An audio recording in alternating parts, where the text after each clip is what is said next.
Tapi ya di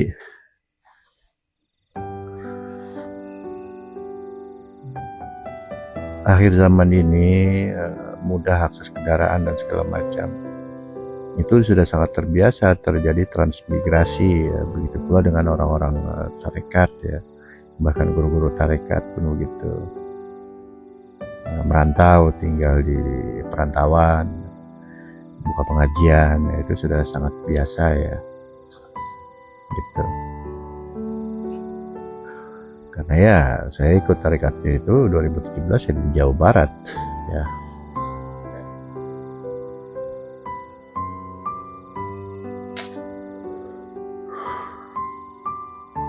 Nah di tarekat itu seperti umumnya tarekat ya. Ya kalau di penjelasan dari utamanya Buya Razi lah,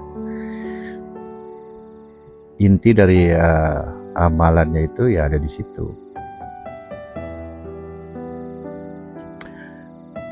Ya seperti misalkan zikir khafi, Allah, Allah, Allah. Ya, memang seperti itu. Gitu. Nah saya seperti kilas balik tuh. Saya dulu pernah tanpa berbaiat, tanpa bertarekat, bisa di hati itu berzikir Allah, Allah, Allah, seolah-olah seperti jalan sendiri dia gitu. Tapi bedanya kalau ini ada yang mewadahi lah gitu. Nah seperti itu ya. Dan ini sebenarnya bukan termasuk rahasia, sebab di kitab Ihya Ulumuddin kayak karya Imam Ghazali itu ya ada dipaparkan di situ tentang zikir Allah, Allah di kolbu tuh. Ya kemudian hadis Nabi kan, kiamat ditunda selama 40 tahun apabila masih ada satu orang hamba yang berzikir Allah, Allah ya. Jadi bukan suatu rahasia gitu ya. Nah yang rahasia itu adalah ada syariat atau teknis untuk mendapatkan ya, ilmu itu, atau rangkaian baiat lah gampangnya. Nah itu termasuk orang Tuhan seperti itu. Nah kembali kepada inti pembahasan,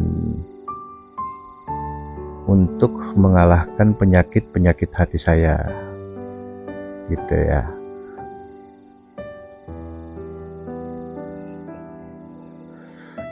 Ternyata yang mengalahkan diri itu ada hadisnya juga. Setelah pulang dari perang Badar, Nabi Muhammad berbicara kepada Sayyidina Ali ya kalau nggak salah, roja'na min jihadil asghar ila jihadil akbar. Kita baru pulang dari jihad kecil menuju jihad besar. Padahal saat itu setelah perang Badar adalah perang terbesar sepanjang sejarah kehidupan Nabi Muhammad ya. Kaget Sayyidina Ali kan, oh apakah ada perang yang lebih besar lagi ya gitu ya. Ya ternyata bukan perang fisik, tapi jihadun nafs atau perang terhadap diri sendiri. Ya maksudnya memenangkan diri sendiri. Bahasa gampangnya adalah memerdekakan jiwa kita. Lebih dalamnya lagi memerdekakan ruh kita. Seperti itu. Nah cara-caranya tadi adalah rangkaian-rangkaian di dalam tarekat. Seperti itu. Nah, sesuai dengan hadis Nabi, obat penyakit hati adalah zikir ya. Nah, seperti itu. Nah, itu yang saya dapat. Nah, itu ada peningkatan. Saya mulai agak berdamai dengan diri sendiri, dalam arti ya penyakit-penyakit hati saya tuh sepertinya sudah agak bisa untuk sedikit-sedikit dijinakkan gitu, tanpa perlu teori-teori, jadi nggak melibatkan otak lah gitu.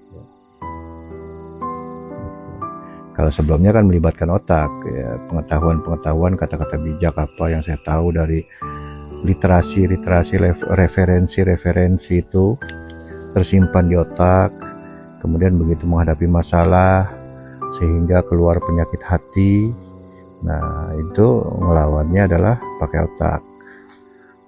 Nah ternyata itu nggak tepat, karena dimensi otak lebih rendah dari hati, sedangkan yang mau dibersihkan adalah hati.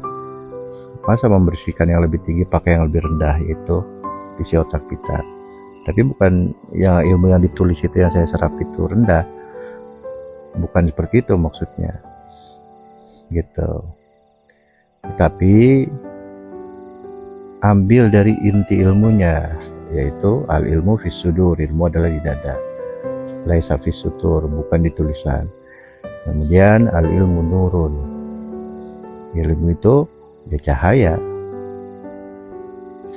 gaib aslinya tuh, unsur Tuhan, unsur Allah itu sendiri. Nah, Allah kan salah satunya, nah, dalam Asmaul Husna ya al-alimu, nah gitu-gitu ya. Nah kemudian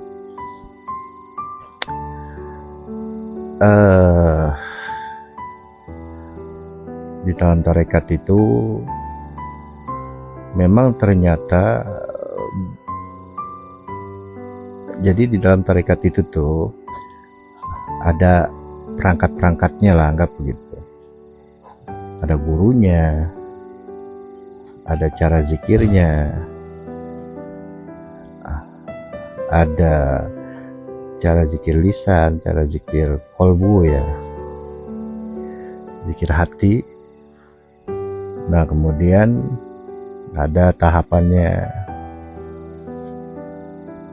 gitu, dari ibaratnya tingkat 1 harus naik tingkat 2 jika sudah memenuhi kriteria gitu ya.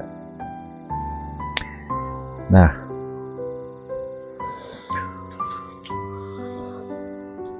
itu saya sudah jalani ya gitu. Soalnya di tarekat itu alhamdulillah ya, saya juga